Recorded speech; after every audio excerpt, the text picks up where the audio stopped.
मंगलम गौतमोगणी मंगलम कुंद कुंदाद्यो जैन धर्मोस्तु मंगलम सर्वमंगल मांगल्यम सर्वकल्याणकारिकम प्रधानम सर्वधर्मानां जैनम जयतु शासनम जैनम जयतु शासनम।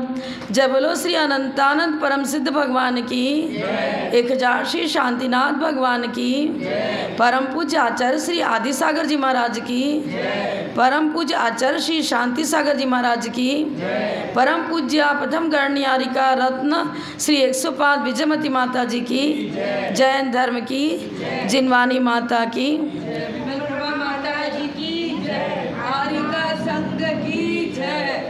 आर्या संघ पृथु प्रधान गणनी विजया सती विंसते प्रोन्नत ज्ञान समुज्ज्वला कृतिधरा सीता समादर्शिका आदि सिंधु सुपट्ट शिष्य निकटे प्राप्ता गुणानेकधा तप ज्ञान ध्यान तपोनुरक्त विमला कुर्वन्तु मे मंगलम कुर्वन्तु ते मंगलम कुर्वन्तु न मंगलम।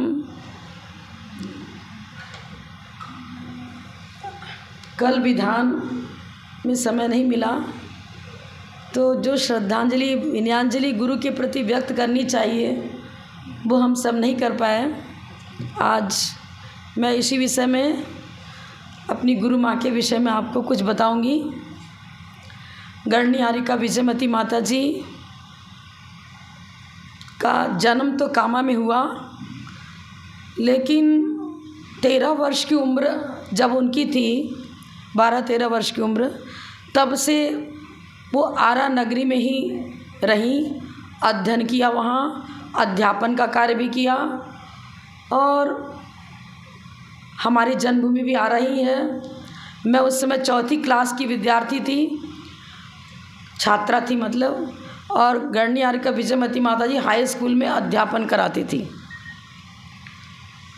और उसके पहले की भूमिका भी संक्षेप में बताना चाहूँगी। कुछ संस्मरण जो उनके पूर्वज सुनाते थे। जब उन्होंने अ आ इ लिखना सीखा तो कैसे सीखा? उन्होंने प्रथमान योग के ग्रंथों से सीखा। अंजना का चरित्र, मैना सुंदरी का चरित्र, इनके पढ़ पढ़ के अक्षर मिला मिला करके सीखा। अब संस्कार वो पढ़ते गए। कहानी सुनने का तो बच्चों को बहुत शौक़ रहता है। अब अपने माता पिता से अंजना का चरित्र, मनोरमा का चरित्र, मैना सुंदरी का चरित्र सुनते सुनते उनके संस्कार बाल्यकाल से ही इतने सुदृढ़ हो गए, वैराग्यमय हो गए। उनकी निरंतर बाल्यकाल से ही भावना रहती थी कि मैं विवाह नहीं करूँगी। लेकिन विवाह माता पिता ने कर दिया। अब ग्वालियर के क्या लड़का था, शादी हो गई, उम्र मुश्किल से 12-13 साल की उम्र, वही जो विधवा होते ही तो आराम में चली गई पढ़ने के लिए। जब फेरा पड़ रहा था तब उनके ताऊ जी क्या बोलते हैं, अरे मुर्दे के साथ क्या फेरा करा रही है तू? उनके मम्मी पापा को, क्यों? चेहरा देख कर के कई लोग ऐसे पुराने होते थे ना, बता देते थे कि इसकी क्या भवावली है आगे की भविष्य। चेहरे से भाप गए ये लड़का जीवित रहने वाला आगे नहीं है। पता लगा तो उसको टीबी की बीमारी थी और पहले टीबी का कोई इलाज नहीं चलता था।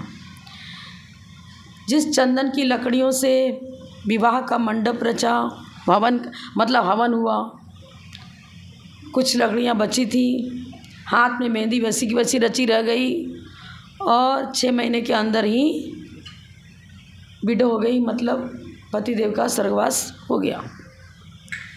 माता पिता बहुत चिंतित हुए। और पहले क्या होता था, तुरंत लड़की को ससुराल नहीं भेजते थे, बस वो मंडप टेढ़ा बढ़ गया, हो गया काम खत्म। क्योंकि अब 12-13 साल की लड़कियां तो रसला भी नहीं होती थी और कुंवारी एक तरह समझ लो थी।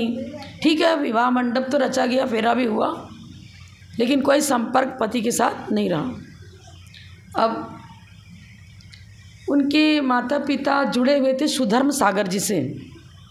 वो ये वाले सुधर्म सागर जी नहीं, पुराने आचार्य शांतशाह महाराज के शिष्य सुधर्म सागर जी बहुत उच्च कोटि के विद्वान थे और सरलता, स्वच्छता, निर्मलता, त्याग, तपस्या सब उत्कृष्ट थी। वहाँ पहुँचे, बात बताई, ऐसी घटना मेरे घर में हो गई। उन्होंने क्या कहा, तेरे घर का दीपक बुझा नहीं है, वो तो पूरे विश्व को प्रकाशित करने वाली एक रोशनी होगी, चिंता मत कर। लड़की बहुत पुण्यशाली है और धर्म की ज्योति जलाएगी। नगर नगर में, डगर डगर में, गांव गांव में अपनी दिव्य देशना के द्वारा, इसके द्वारा बहुत बड़ी धर्म की प्रभावना होगी। फिर करना क्या, अभी तो बताओ। ये जैसा कहे वैसा कर लो आप।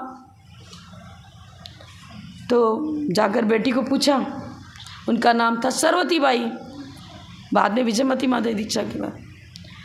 उन्होंने कहा मैं तो पहले ही बोल दी थी मेरे को विवाह नहीं करना है, मैं तो मथुरा की बाई बनूंगी, रोज रटा करती थी।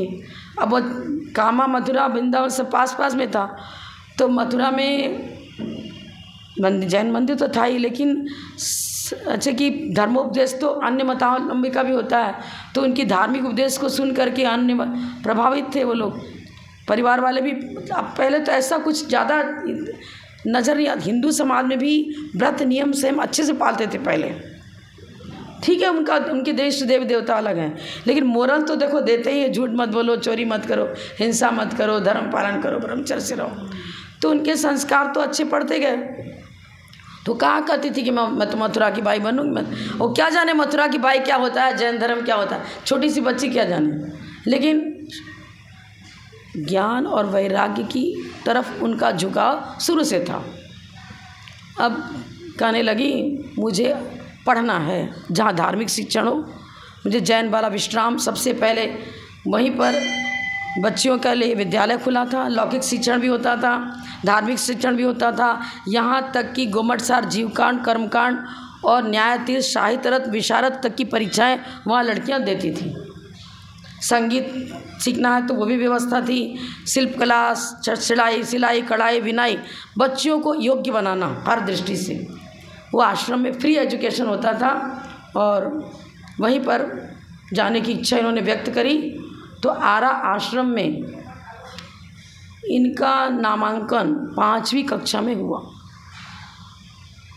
छोटी सी बात, मतलब घर में ही पहले पढ़ाते थे, मिलता हल्का फुल्का गणित वगैरह हिंदी से सिखाते थे, स्कूल कम ही भेजा करते थे और बच्चियों को, लड़कियों को तो बाहर निकलने ही देते थे, ऐसी पर्दा प्रथा थी। बच्चे एजुकेशन सिर्फ पुरुषों का होता था, बच्चियों को पढ़ाने की व्यवस्था आज से 100-200 वर्ष पहले नहीं थी।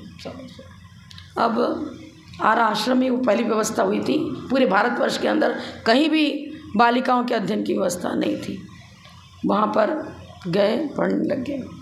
अब उनका बचपना, अब बच्चों को तो रात में दूध वगैरह तो देते ही हैं, पर आश्रम में नियम था रात्रि में कोई भी चीज़, जल संस्था की ओर से कुछ भी नहीं दिया जाएगा।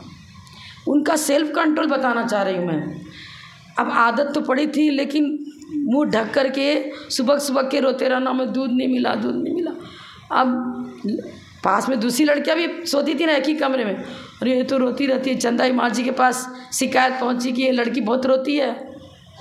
अब लोग जानते थे तुरंत विधवा हुई है, तो कुछ हो सकता है, कोई दूसरा कारण हो। अब पता नहीं चला, बतावे ही नहीं किसी को, नहीं कुछ नहीं, अंदर ही अंदर अपने विषय को रखना। अब माता पिता को बुलाया गया, भैया ऐसा कारण क्या, बताओ तो सही, कोई बीमारी है क्या है, चेकअप कराना, क्या कराना। तो कुछ नहीं, हमें तो दूध पीने को चाहिए था। अरे यार तो बता सकती थी ना, बता तो सकती थी, नहीं बताया। मतलब अपनी इच्छाओं पर कंट्रोल करना, सिंपल जीवन व्यतीत करना, कोई आकांक्षा, इच्छाएं रही ही नहीं उनके जीवन बचपन से ही। और जब पढ़ाने लग गई तो बीच बीच की भूमिका पूरी बताओ। पढ़ाने लग गई उस समय, देखो शिक्षिका थी हाई स्कूल में, एक लड़की को भी अंतर्बाधा हो गई।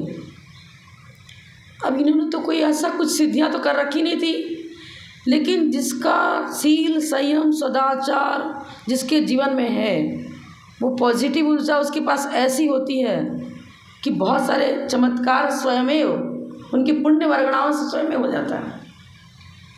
ऋषि मंडल का जाप किया उन्होंने, उस लड़की को अपने कमरे में रखा और 80 माला करते हैं, 8 दिन के अंदर 80 माला हो जानी चाहिए, ऐसा इसकी विधि है जाप करने की। अनुष्ठान उनका चल रहा था। वो व्यंत्री जो उनको सताती थी, कमरे के चारों तरफ चक्कर लगाते लगाते, दरवाज़ा खटखटाती, चक्कर लगाती, लेकिन अंदर घुस नहीं सकी। उसका जाप, अर्धरात्रि को जाप चल रहा है ना। जैन धर्म की शक्ति देखो, कुगुरु कुदेव कुशास्त्र, इनकी शक्तियाँ डाउन हो जाती हैं इनके सामने। वो व्यंतरी डिफीट हो गई। ये लड़की क्या करती थी, लंबा जो ताड़ का पेड़ होता है, खजूर का पेड़ होता है, एकदम बिल्कुल लंबा, कौन सा पेड़ होता है खूब लंबा, सीधे जाता है, कुछ पत्ते आगे होते हैं, बाकी सीधे डाउन लंबा बांस की तरह होता है। वो उस पर चढ़ जाती और ऊपर चढ़ के कहती हम इस पर से कूदेंगे, इस पर से कूदेंगे। सारे लोग घबरा गए, भाई गार्जियन को बुलाओ, क्या स्थिति इसकी क्या होगा। तो माता जी ने कहा मैं कर लूँगी इसको ठीक। और फिर वो व्यंतरी क्षमा मांग करके गई कि मैं अब इसको नहीं सताऊंगी, आपकी साधना से मैं हार चुकी हूँ, कभी भी इसको यहाँ आऊँगी नहीं, आश्रम में भी नहीं आऊँगी मैं। तो इतना ऋषि मंडल का प्रभाव पड़ा। और माता जी के जाप की शक्ति देखो। और अभी कभी कभी ऐसा होता था, उन्होंने प्रतिमा ले ली, 7 प्रतिमा ले ली। अब बाज़ार का कुछ भी खाना नहीं, आश्रम में पढ़ाना, स्वयं अपना भोजन बनाना, अपना मच्छी आटा पीसना, स्वयं अपना काम करना। अब एग्ज़ाम का समय था, शहर में जाकर सामान ला नहीं सकी, पर बोला भी नहीं। संस्था है तो सब कुछ, 2,500 लड़कियाँ बुंदेलखंड की पढ़ रही हैं।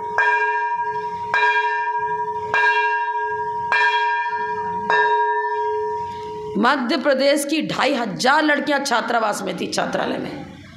भोजन बनता ही था, शुद्ध ही बनता था, लेकिन मांगना नहीं किसी से। मैं किसी से काम मांगूं कि मुझे सामग्री मेरी ख़त्म हो गई, आप दे दो, नहीं मांगना। नमक ख़त्म हो गया, बाकी तो चीज़ थी। 1 महीने तक बिना नमक का भोजन करती रही स्वयं, कहा नहीं। अरे चंदा माँ जी खुद व्रती थी, 7 प्रतिमाधारी थी, और उन्हीं संस्था में आप पढ़ रहे हो, लेके आ सकते थे ना। नहीं, क्या हुआ, बिना नमक के खा लूँ, कोई तकलीफ नहीं। अयाचक वृत्ति, हाँ। और आचार्य विमल साहब महाराज से फिर दीक्षा हो गई। वो भी कैसे हुई, आचार्य महाराज का संघ आरा आश्रम में पधारा। आगवानी के लिए सारी बालिकाएं गई, अच्छी व्यवस्थित ढंग से आचार्य श्री का पूरा संघ आया। और माताजी सरवती बाई भी गई, एक तरह से हॉस्टल सुपरिटेंडेंट भी थी, और लड़कियों में फर्स्ट डिवीज़न लाने वाली। चित्रकला, शिल्पकला, किसमें भी देख लो, नाटक में, सब में। चंदनमाला का भी नाटक किया उन्होंने, पात्र अभिनय प्रस्तुत किया। बैना सुंदरी बन के स्टेज पर आ चुकी थी। तो इनको सभी विशेष महत्व देते ही थे। और आके नमस्कार किया आचार्य श्री को। आचार्य श्री ने कह दिया,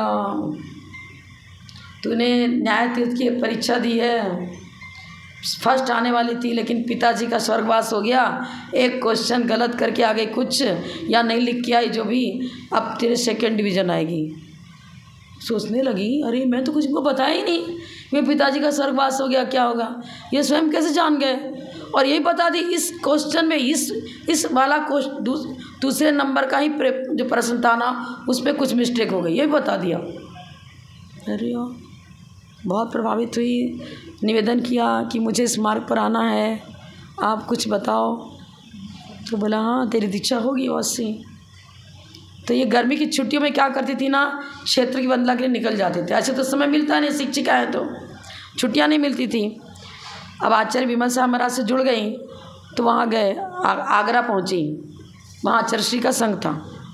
आचार्य श्री ने बिठा दिया, केस लोच करना चालू कर दिया। अरे क्या, बोले हाँ ठीक है कर दो, कोई बात नहीं, लेकिन मैंने तो अभी सारा चाबियाँ, जो हॉस्टल सुपरिटेंडेंट हूँ, सारा मेरे बही खाता का, जो लड़कियों का हाँ फीस वगैरह लेना करना, रजिस्टर सब मेरे पास में, रिकॉर्ड मेरे पास है सब, तो मेरे को जाना तो पड़ेगा एक बार।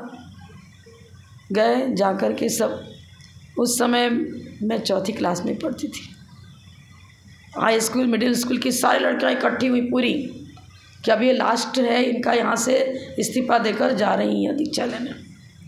केस लॉस तो हो चुका, 7 प्रतिमा ले ली, 7 प्रतिमा तो उनकी 5 प्रतिमा 7 जो थी पहले से थी, लेकिन केस लॉस नहीं किया था और दीक्षा तुरंत होने वाली थी।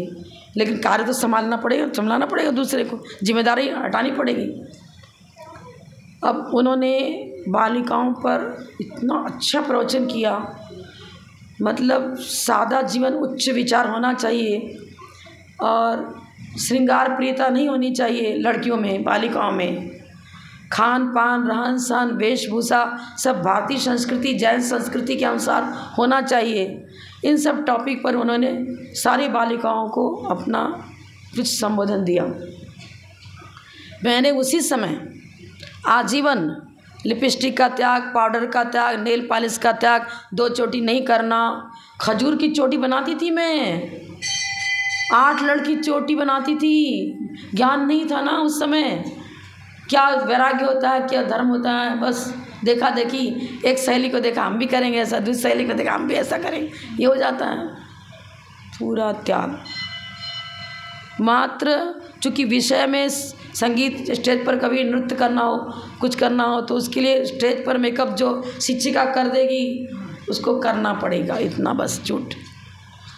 वो कुछ संस्कार रहे। गणनियार का विजयमती का वक्तव्य 4th क्लास में भले ही था, लेकिन कच्चे घड़े पर कुम्हार क्या करता है, कच्चे घड़े को जिस प्रकार चित्रित करना चाहता है वो इस प्रकार चित्रित हो जाता है। उनकी वो चित्रकारी ही, उनका संबोधन ही मेरे जीवन में एक धार्मिक बीजारोपण हुआ। और मैंने भी उसी आश्रम में रहकर पढ़ा।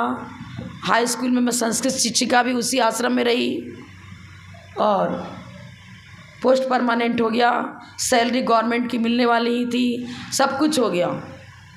अगले महीने से गवर्नमेंट सैलरी सबको मिलेगी। इधर क्या हुआ, माता जी का चातुर्मास आरा में हो गया।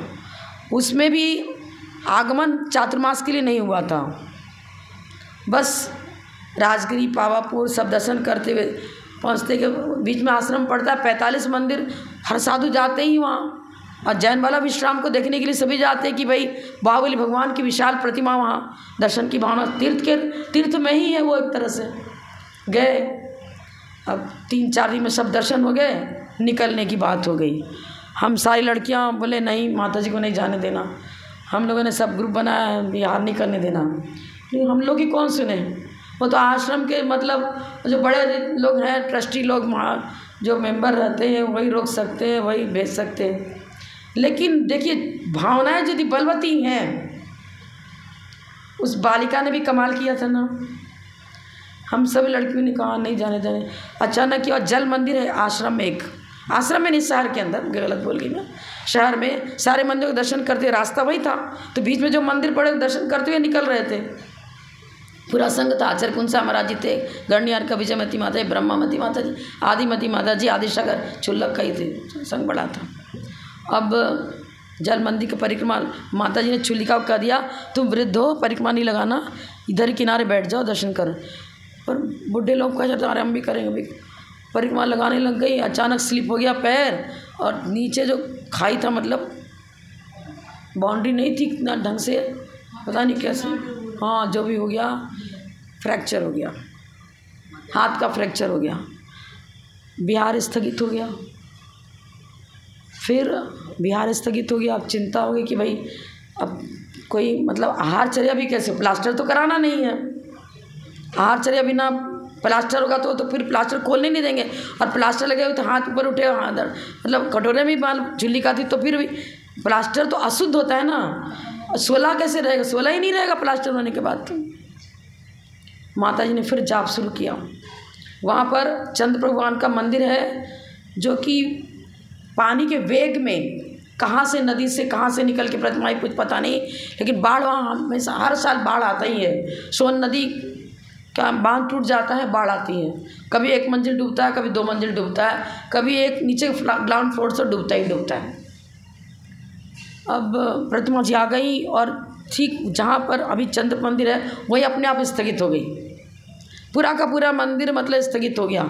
ज्वालामालिनी क्षेत्र और श्याम रक्ष की मूर्ति भी थी, क्षेत्रपाल आदि की जो भी, तो पूरा का पूरा मंदिर स्थगित हो गया।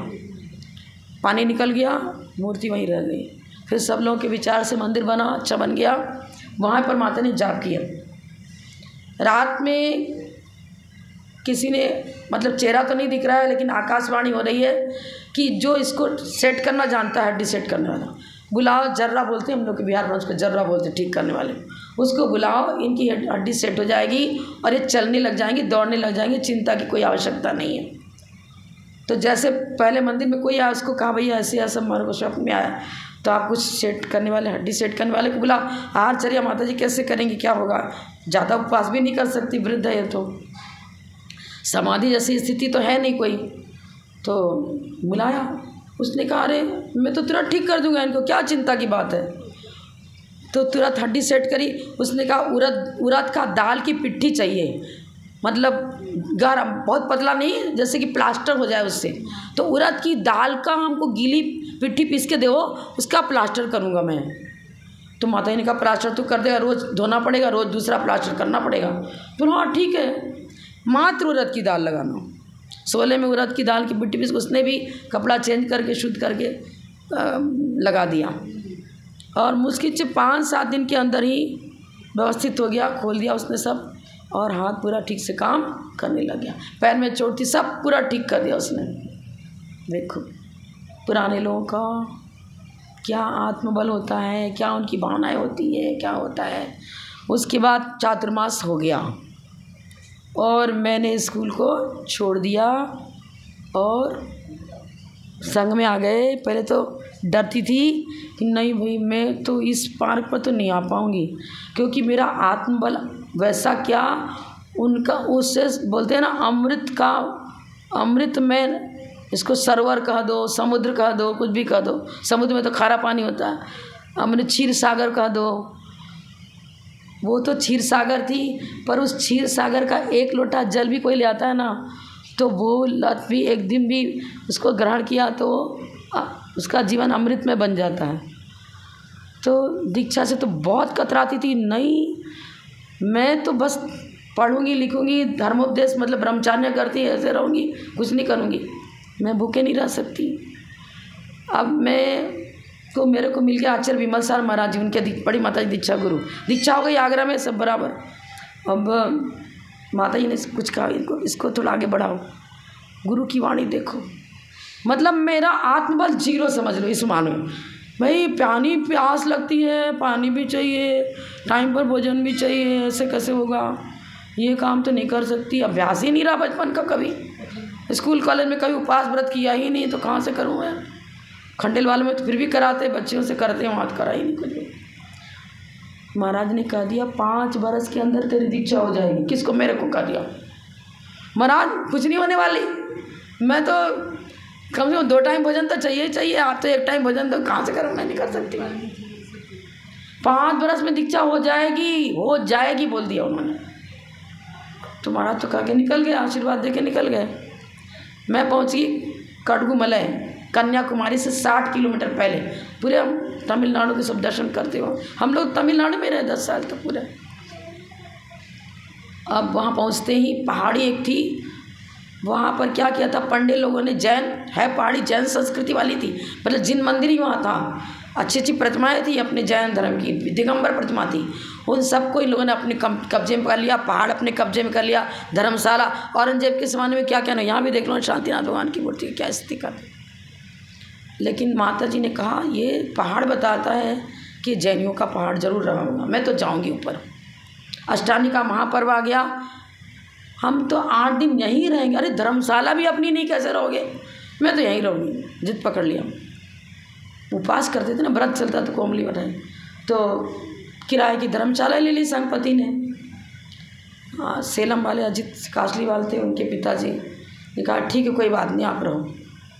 पहाड़ पर गए, चारों तरफ देखा, उन लोगों से कहा मैं अपने दिगंबर आमनाय की आर्यिका साध्वी हूँ, मुझे आप कुछ ऐसा दर्शन कराओ जिसे आप तो जानते हो पर आप लोगों को नहीं कराते। उनकी दिव्य दृष्टि देखो, उनके व्यक्तित्व का प्रभाव ऐसा पड़ा कि वो सारा अपना जो आइटम बड़े बड़े मतलब कागज़ के पुतले, एक ऐसा मतलब प्लास्टिकों के ऐसे बना के रख देते हैं, हटाया और पहाड़ी पर जितने मंदिर थे सारे दर्शन कराए वो दर्शन कराए। हम लोग प्रतिदिन जाने लगे वंदना के लिए। एक बार क्या हुआ, वहाँ बलि चढ़ाते थे मुर्गे की, इसकी उसकी। अब किसी की मान्यता होगी तो वो आ गई, वो तो अन्य आमनाएं चल ही रहा था वहाँ। माता जी ने कहा नहीं, मेरे जीवन में ये काम इस पहाड़ पर हो नहीं सकता, किसी हालत में नहीं होगा। अब वो महिला कहने लगी, मेरे बच्चे को जीवन दान देने के लिए मेरे को ये प्रतिज्ञा प्रॉमिस करिए कि इसकी बलि चढ़ाऊंगी तो मेरा बच्चा बचेगा। हे भगवान, उसको बहुत समझाया, बहुत संबोधन दिया। और यहाँ तक कि एक अमृतलाल जी थे वहाँ पर सेलम के थे, उनका बड़े बड़े दिल्ली वालों से भी अच्छा परिचय था, बड़े बड़े नेताओं से अच्छा परिचय था। अब माता जी ने कहा कि हम तो यहीं रहेंगे, चाहे कुछ भी हो जाए, ये बलि नहीं चढ़ने दूंगी, किसी हालत में नहीं बोलने दूँगी। अब वो रोए जा कि मैं तो चढ़ाऊँ, मैं तो। पंडे लोग ने जैसे सुना कि ये तो दिल्ली वाले हैं और बड़े बड़े मिनिस्टरों से इनका परिचय है, और फिर तो सारे पंडे भाग गए वहाँ से डर करके। और वो कहने लगे अब क्या करूँ मैं, तो तेरे बेटे को जीवन दान मैं देती हूँ, कुछ नहीं होगा इसको, मैं मंत्र देती हूँ उसको, जाप बताती हूँ, इसको तुम करो, सब ठीक हो जाए, कुछ नहीं होगा। फिर गवर्नमेंट से वहाँ पूरी व्यवस्था ऑर्डर दे करके बनाई कि यहाँ पर बलि प्रथा बंद होनी चाहिए। और हम लोग जब तक वहाँ बहुत दिनों तक, महीने तक रहे तो कुछ भी नहीं हुआ, फिर बंद हो गया था। अब आगे क्या हुआ भगवान जाने। ये लोग गिरनार में जैसे अपना पर रखा है, ऐसे उधर कर रखा, अब जो भी हो। लेकिन आप देखो उनका आत्मबल। फिर हम लोग कोई एक जगह और क्षेत्र में गए, वहाँ पर क्या था, दिगंबर साधुओं को घानी में पेला था।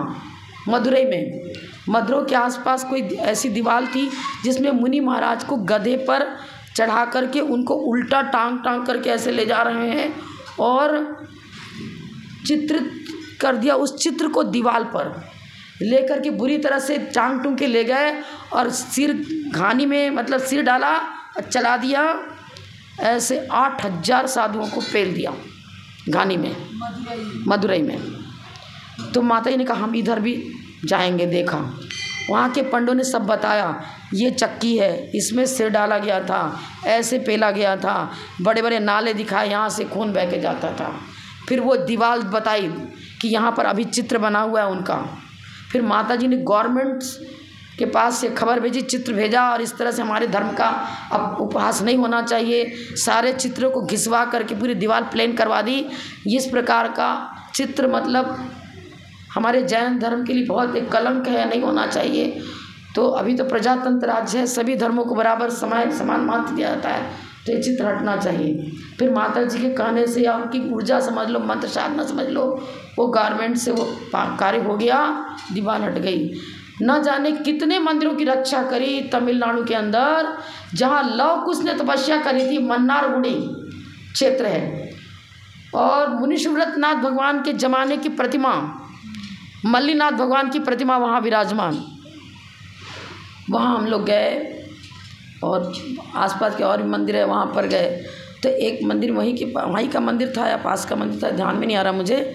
तो वहाँ पर एक श्वेतांबर सेठ, कोई बहुत बड़े सेठ थे, उन्होंने वो मदुरई के पास नहीं, जो मल्लीनाथ का मंदिर बता रही ना मैं, वहाँ पर हाँ पास मंदिर था। मैं थोड़ा सा नाम भूल जाती हूँ, लेकिन कथन ये करना चाहती हूँ कि श्वेतांबर पूरा वहाँ पर अपना अधिकार बनाना चाहते थे।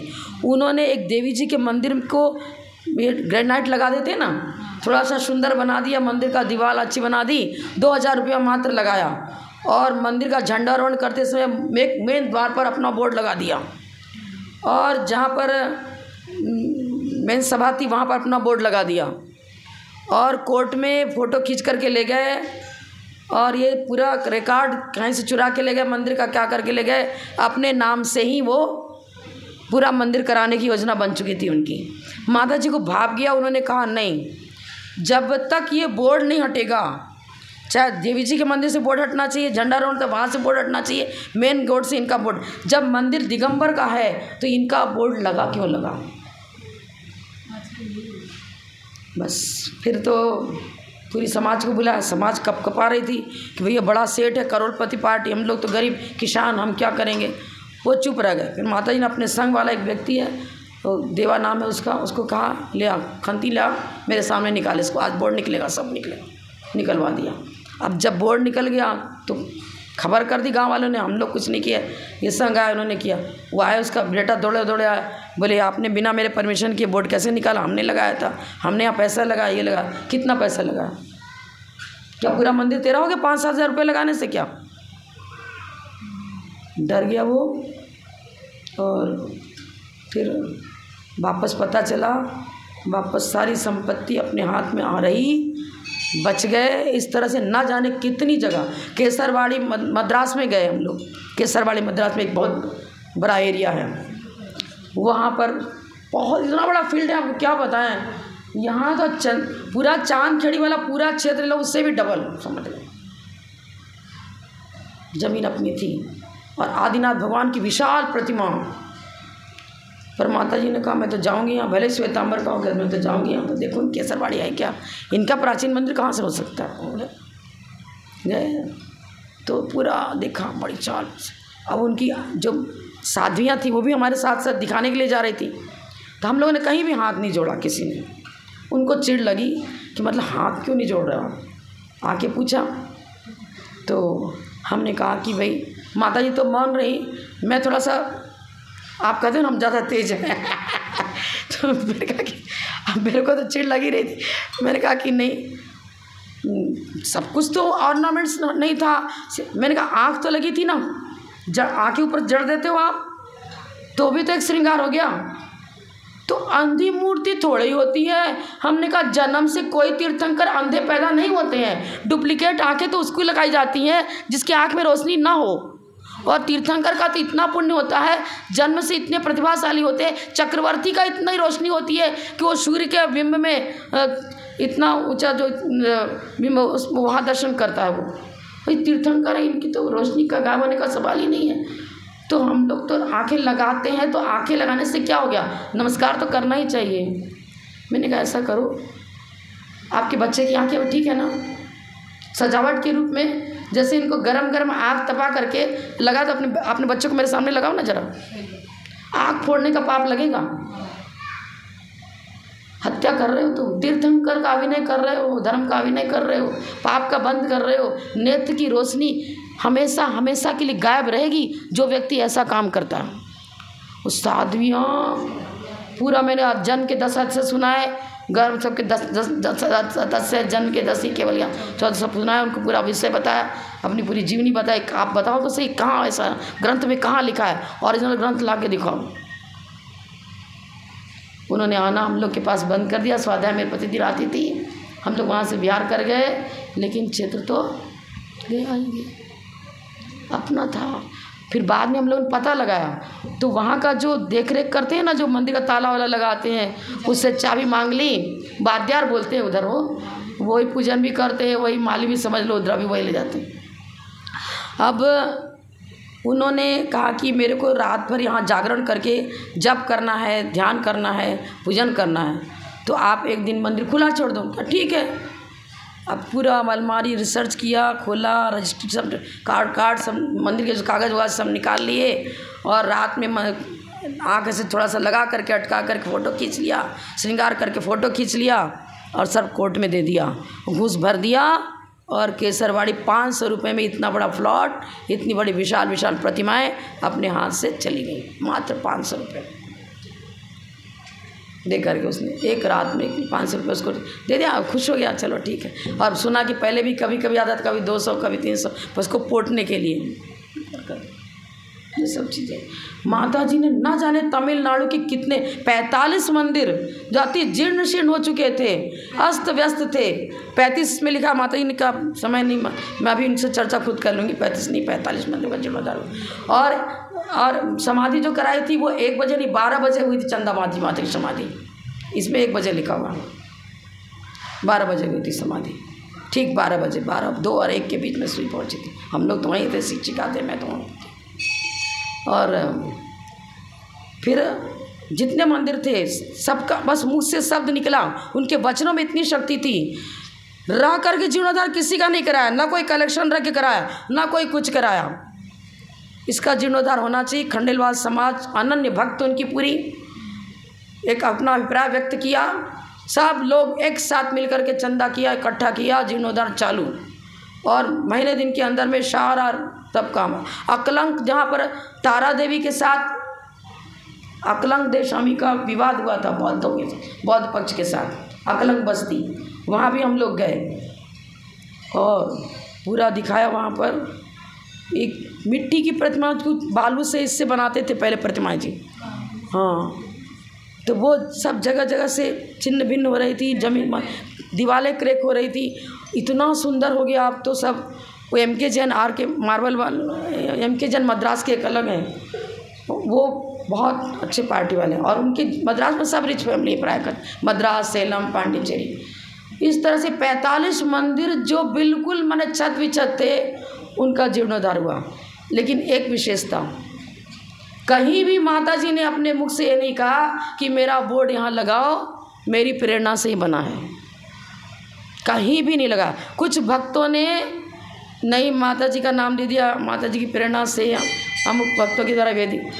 अब क्या हुआ, कुछ ऐसे भी होते हैं जो आदिशार परंपरा से चिढ़ते हैं, उन्होंने फिर हम लोग तो वहीं 10 साल घूमते रहे। दोबारा जब कोंडूर मेले गए, दोबारा जब उधर गए तो सारे बोर्ड हट चुके थे। मैंने कहा क्यों हट गए, हमारे ना चुप। हम लोग ऐसे शिष्य एक बार कह दिया चुप तो वो चुप ही, फिर शब्द भी नहीं निकाल सकते। अरे बोर्ड लगाने के लिए थोड़ी जीर्णोद्धार हुआ है कोई, जिनेंद्र भक्ति है अपनी, जिनालय की रक्षा, जिनबिंब की रक्षा, जिन आयतन की रक्षा अपना लक्ष्य था। नाम बढ़ाई, ये तो नीच गोत्र, हाँ, नाम यशस कीर्ति की चाह नहीं रखना, इससे तो नीच गोत्र का बंध होता है। यदि आप मेरी प्रशंसा कर रहे हो तो हम अपराधी नहीं हैं, लेकिन हम स्वयं अपनी प्रशंसा की चाह बस अपना बोर्ड लगाना चाहते हैं, अपना ये लगाना चाहते हैं, अपना कुछ विशेष ये दिखाना चाहते हैं, जगह जगह स्टिकर लगाते हैं, जगह जगह फ़ोटो चढ़ते हैं, लेकर जाते हैं, यहाँ मेरी फ़ोटो लगाओ, वहाँ फ़ोटो लगाओ, तो ये क्या हो जाएगा, परात निंदा प्रशंसे सद्गुणोच्छादने भावने च नीचेर गोत्रस्य। उनकी प्रतिभा, उनकी सोच, उनकी दूरदर्शिता घड़ी नहीं लाई आज तो मैं। टाइम हो चुका हुआ 9:30 तो।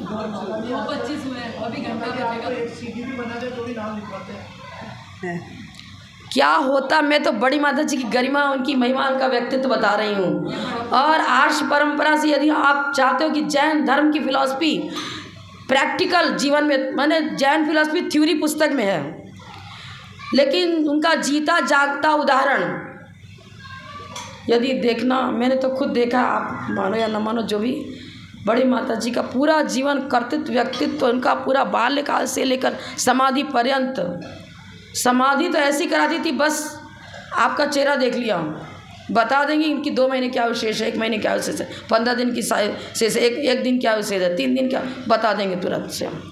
इतना उनका ये था, चेहरा देख करके माता, और हाथ पकड़ा तो पूरा बता देंगे, प्रकृति बता देंगे कि तुमको समाधि करने में ज़्यादा तकलीफ आएगी कि नहीं आएगी, कि क्या, वही बता देंगे। चंदाबाई माँ जी आश्रम में थी और चातुर्मास हो रहा था शहर में, जो 2.5 किलोमीटर दूर है, 2 किलोमीटर होगा, 2.5 नहीं तो 2 किलोमीटर दूर। अब चंदाबाई माँ जी का खबर आया, 7 प्रतिमाधारी थी, मुझे आर्य का दीक्षा लेनी है। अब माता जी का तीसरा, मतलब मंदिर नहीं जाना था तीसरा, तो फिर क्या करें, कुंदू साहब महाराज को भेजा, दीक्षा उनकी हो गई। माता जी ने स्लेट पर, मैं माता जी के पास जब से माता जी चातुर्मास करे, घर सिर्फ भोजन करने के लिए जाती थी और रहना वहीं पर। स्कूल में खाली कभी 1 घंटा ड्यूटी दे के आ गए, कभी फिर सारे लोग कहने लगे कि लड़कियों का नुकसान होता है, सीधे इस्तीफा ही दे दो ना, तो मैंने रिजाइन नहीं कर दिया, चलो बच्चों का नुकसान क्यों ना, ठीक है। अब माता ने स्लेट पर लिख के बता दिया, कल मध्याह्न 12 बजे चंदाबाई माँ जी का स्वर्गवास हो जाएगा, तो सारे साधुओं को प्रातःकाल आहारचर्या आश्रम में करा दी जाए, ताकि इनकी तो आहारचर्या तो हो जाए कम से कम। अब क्या हुआ, हम लोग तो प्रातःकाल स्कूल पहुँच ही चुके थे सब। चंदा ये माँ जी नहीं गई थी, मैं और दूसरे दिन हम लोग तो रोज़ जाते थे। अब तीसरा दिन था ना, तो माता जी ने हमको स्लेट पर लिख के बताया, फिर बोला मैं तो स्नान करा दे, मैं दूर रहूँगी, वहाँ से गाइड करती रहूँगी। तो मैं पैदल उनके साथ गई, वो एक अलग हॉल है, वहाँ रुक गई माता जी। अब बार बार लिख के दे रहा है, अरे 12 बजे समाधि होगी, आहारचर्या तो करा दो, अब बीच में जैसे कि लोग जोरों से नमोकार मत बोलने लग जाते हैं अचानक, तो और सब चौका छोड़ छोड़ के भाग जाते हैं, फिर चौका छोड़ के भाग जाते हैं। अब कोई का चौका मन ही नहीं लग रहा था, कोई कराए नहीं, अरे जल ही पिला दो, कुछ नहीं करा। अब महाराज भी वहीं बैठे थे, महाराज भी शुद्धि करने को जा नहीं रहे थे। लेकिन बात देखो कितनी पक्की, वो ना पास में नवज जाके भी देखा नहीं, पास में भी नहीं गए, चेहरा भी नहीं देखा, वहीं शहर में रहते हुए धर्मशाला में लिख के भेज दिया था हमको कि 12 बजे ही स्वर्गवास होगा। और ठीक 1 और 2 के बीच में, ये भी नहीं कि थोड़ा सा एक अंश भी इधर से उधर हो, ठीक 12 बजे ही पूरा प्राणोत्सव जो होता है, एक अंतर्मुहूर्त पहले श्वास चलने लग गए, फिर ठीक 12 बजे डेड बॉडी हो गई पूरी, आर्य का दीक्षा हो चुकी थी। और उन्होंने एक दिन पहले तक तो भोजन लिया था, जिस दिन स्वर्ग समाधि उस दिन तो पहले से 4 प्रकार के आजल का त्याग कर दिया था। उनकी साधना भी इतनी उत्कृष्ट कोटि की थी। चंदाबाई माँ जी जिनके पास रहकर इन्होंने 4वीं क्लास से लेकर साहित्य रत्न विशारद न्याय तीर्थ तक की परीक्षा दी, उनका नाम है चंदाबाई जी आश्रम, जिन्होंने फ्री एजुकेशन 2500 लड़कियां बुंदेलखंड की पढ़ती थी और आश्रम यहाँ शहर की पढ़ती थी। जिसको ताकत है वो 2 फीस नहीं देना है मत दो, लेकिन अधिकांशतः लड़कियां फ्री पढ़ती थी पूरा। अब उन्होंने बुलाया, समाधि कर ली अपनी, ठीक है। अब ये जो माता जी थी, इनको असाध्य कोई ऐसा रोग हो गया, दीक्षा के पहले जब बालिका थी आश्रम भर्ती हुई तब देखो, वो चंदाबाई माँ जी ने मरणासन स्थिति इनकी हो गई थी, पिता का पति का स्वर्गवास हुआ, फिर अंदर अंदर मुट्ठित होती रही, क्या करूँगी क्या नहीं करूँगी, क्या कुछ तो कुंठित जीवन रहा, तो खाना पीना सब छूटता गया, जैसे भी हो गया। उतना ज्ञान बच्ची को तो रहेगा नहीं, इतना सेल्फ कंट्रोल तो था, लेकिन ज्ञान तो इतना तत्व ज्ञान थोड़ी होता है। चंदाबाई माँ जी ने पार्श्वनाथ का विघ्नकरण पार्श्वनाथ स्तोत्र है, श्रीमद देवेंद्र विंदारक मुकुटमणि जोस्ताम चक्रवालय करके प्रसन्न सागर जी पाठ करवाते हैं उसका। 3 बार सामने जल रखा, 3 बार उसको स्तोत्र को पढ़ा और जल पिलाया, नो ट्रीटमेंट, कुछ भी नहीं, बिल्कुल स्वस्थ हो गए, कोई बीमारी नहीं। और बड़ी माता जी कोई भी बीमार हुआ यह स्तोत्र पढ़ के पानी पिला दो, ठीक हो जाएगा। एक की डिलीवरी होनी थी पांडिचेरी में, डॉक्टर ने कह दिया था माँ भी ख़त्म होगी, बच्चा भी ख़त्म होगा, कोई इलाज इसका नहीं है। घबरा गई, मेरा पहला पुत्र समझ लो एक तरह से बना था, शादी कोई है ही नहीं घर में संतान, ये ऐसी डॉक्टर ने जवाब दे दिया, सबने जवाब दे दिया, अब क्या करूं। माता जी के बाद दौड़े दौड़े आई, यद्यपि रात हो चुकी थी, 7 साढ़े 7 मतलब अंधेरा हो चुका। माता जी ने अपने कमंडल का जल लिया, अब कौन सा मंत्र पढ़ा हमको तो बता के तो पढ़ा नहीं, लेकिन मंत्र यही सब जो भी पढ़ा होगा, उन्होंने कहा कि जाओ इसको हॉस्पिटल में जहाँ भी हो उसको ये जल पिला दो, कुछ नहीं होगा। जल पिलाते साथ स्थिति बिल्कुल नॉर्मल अपने आप हो गई, और डॉक्टर को चक्कर पड़ गए, क्यों ऐसे कैसे ठीक हो गया, बिना ऑपरेशन के नॉर्मल डिलीवरी हो गई, बच्चा भी स्वस्थ, माँ भी स्वस्थ। एक नहीं हजारों उदाहरण में कहाँ तक बताऊंगी, वो तो पूरा क्या कहेंगे, मतलब कुछ नहीं कर सकते। उन्हें आचार्य महावीर कीर्ति महाराज की शक्तियाँ भी थी, विमल साहब महाराज की शक्तियाँ थी, आदि साहब महाराज की शक्तियाँ थी, मतलब सभी गुरुओं की शक्तियों का समन्वय इसको कहेंगे। उनका जीवन था, उनका चारित्र था, उनकी चर्या थी, उनका तप था। और हम तो आत्मबल भी नहीं, शरीर बल भी नहीं, लेकिन ये तो है कि कृत में नहीं चल सकते हैं, पर कारित और अनुमोदना में उनके सिद्धांत मेरे साथ भव में जाएंगे। और वो तत्व ज्ञान जो उन्होंने दिया है वो कभी छूटने वाला नहीं है, कभी बिगड़ने वाला नहीं है, कभी भी मिथ्यात्व आदि से तो कभी संपर्क हो ही नहीं सकता, संभव ही नहीं है। लेकिन साधना बढ़ाने के लिए हमारे आचार्य लिखा है, सहनन भी अच्छा होना चाहिए, निरोगी काया भी होनी चाहिए। तो आपके पास गेहूँ भी है, आटा भी गूँथ लिया, सब कुछ कर लिया, लेकिन गैस चूल्हा ही नहीं है तो कहाँ से रोटी बना पाओगे। सिलाई का मशीन तो लाया, लेकिन एक पार्ट्स कोई गड़बड़ हो गया, कहाँ से बना पाओगे। बस वही बात है, उनका पिछले भवों का पुण्य था, जो सब कुछ उपकरण भी इनके, शरीर भी स्वस्थ, निरोगी काया, आत्मबल भी, शरीर बल भी, सब कुछ अच्छा, और बहुत अच्छी समाधि करी।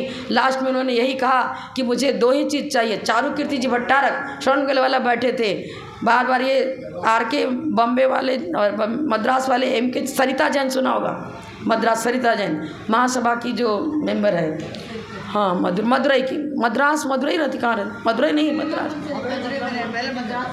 मद्रास में ही रहते हैं।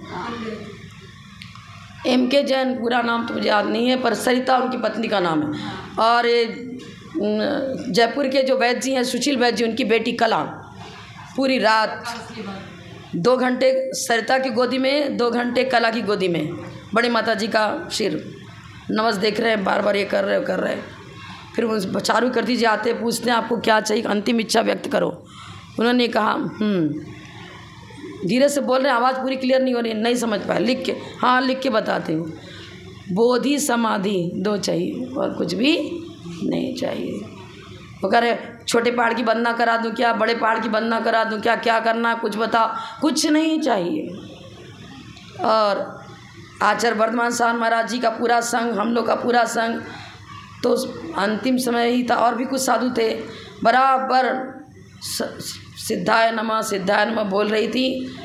धीरे धीरे उंगलियां भी धीरे धीरे हिलती कम होती गई अचानक, लेकिन मुंह चल रहा था, चलते चलते सिद्धाय नमः।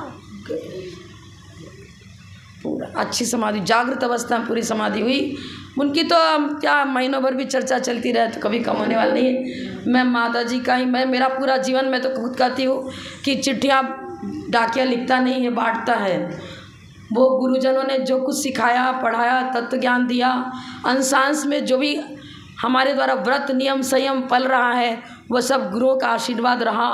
और गुरु महाराज ने कह दिया था दीक्षा होगी, तो सही में कुंद आचार्य की तपोभूमि में पहुँचते ही जहाँ पर मैं बता रही हूँ ना, कटगुमले जो बता रही हूँ मैं, वहाँ पर पहाड़ से उतरते साथ हम तीनों वंदना कर रहे थे, तीनों उतर गए। हमने तो सीधे राख उठाई और केस लो खुद चालू कर दिया। मैंने कहा तो कहती थी कि मैं दीक्षा नहीं लूँगी, और खटगुमले में जहाँ बता रही हूँ ना, पंडित लोगों ने सब अपना बना रखा था। फिर सारा दर्शन करा, उस पहाड़ की ऊर्जा कुछ ऐसी बनी, मेरे भाव हो गए, हम केस रोज कर लिया। फिर जब माता जी कहने लगे यही करेगी क्या अकेले केस रोज, मैं भी करूँगी। पर बड़ी माता ने मेरा किया, एक ने ब्रह्ममती माता जिनका किया, फिर सब एक दूसरे करते गए। फिर वो बैठ गई, तीनों का एक साथ केस लोच कहाँ हुआ, कटगुमले में, कन्याकुमारी से 60 किलोमीटर पहले। केस लोच तो साथ में हो गया, फिर दीक्षा तो अलग अलग से हुई। हाँ, पहले हमारी हो गई। चलो यहीं पर गणयान का विजयमती माता जी के 5 चरणों में कोटशा विन्यांजलि श्रद्धांजलि अर्पित करते हुए यही भावना भाती हूँ, मुझे ऐसा आत्मबल मिले, ऐसा आगे इस भाव में तपस्या नहीं कर पा रही हूँ, लेकिन आपका आशीर्वाद इस प्रकार रहे कि अंत में जब पार्थिव शरीर छूटे तो समाधि पूर्वक छूटे, और त्याग व्रत नियम संयम निर्तिचार पलते हुए अपने व्रतों का पालन करते हुए जब आप समोषण में रहें और केवली बन जाएं, तो मैं भी अंतिम दिवस देशना आपकी सुनते हुए अपने मोक्ष मार्ग का अंतिम भाव वहीं प्राप्त करूं। आपकी दिव्य ध्वनि साक्षात सुनते हुए, केवली बनने के बाद आपकी दिव्य ध्वनि सुनते हुए फिर वही समोषण में उत्कृष्ट साधना पूर्वक मैं भी सिद्धालय शुद्ध अवस्था को प्राप्त करूं। इसी भावना के साथ विराम लेती हूँ। जय बोलो परम पूज्य अपथम गणनियारिका रत्न श्री 105 विजयमती माता जी की जय। जय अंधारण की जय, दिवानी माता की। मैं थोड़ा सा इतिहास में भूल जाती हूँ, क्षेत्र का नाम याद नहीं रह जाता है।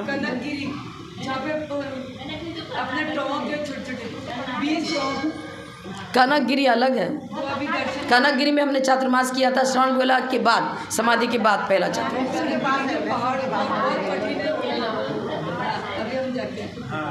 वो अलग है, वो तमिलनाडु में